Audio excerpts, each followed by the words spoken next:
Sekarang waktunya kita menjawab pertanyaan yang menarik nih dari iRify. Menanyakan kepada saya, Swedia itu sudah menerapkan sistem blockchain untuk sertifikat tanah dari tahun 2018.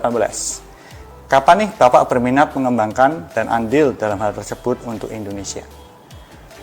Saya kira kalau kita bicara mengenai sertifikasi tanah ya, di Indonesia itu memang saya kira memerlukan solusi blockchain. Kenapa?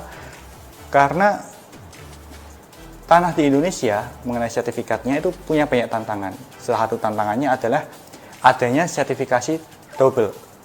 Kalau kita bicara sertifikasi double, cara paling gampang untuk mengatasi masalah itu memang dengan memblockchain-kan. Ya. Jadi tanah di Indonesia semua dibuat koordinatnya, kemudian dimasukkan dalam blockchain. Jadi pada saat ada orang mau transaksi, dinyatakan dia beli tanahnya koordinat berapa, kemudian dimasukkan ke dalam blockchain. Jadi semua orang waktu mau transaksi, mereka bisa mengecek dulu sertifikat tanah itu ada nggak atau beririsan dengan tanah orang lain nggak.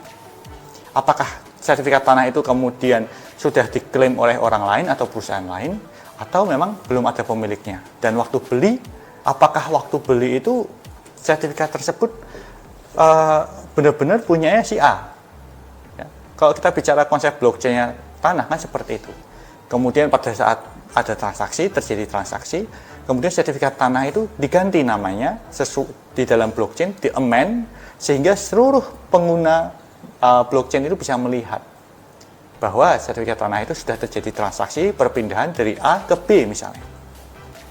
Nah, tapi kapan Indonesia mau menerapkan hal itu? Saya kira kalau tentang pertanyaan ini bukan kewenangan saya ya untuk menjawab, karena saya ini kan sebagai CEO di Indodax, lebih sebagai Bitcoin evangelist, lebih sebagai blockchain evangelist. Kita tahu bagaimana teknologi diterapkan, tapi kuncinya ada pada regulator, ada pada pemerintah.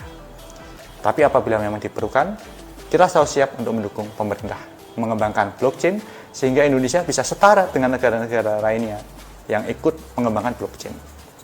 Karena saya percaya blockchain adalah kunci dari revolusi industri 4.0 benar-benar bisa berjalan dan berhasil di Indonesia ini.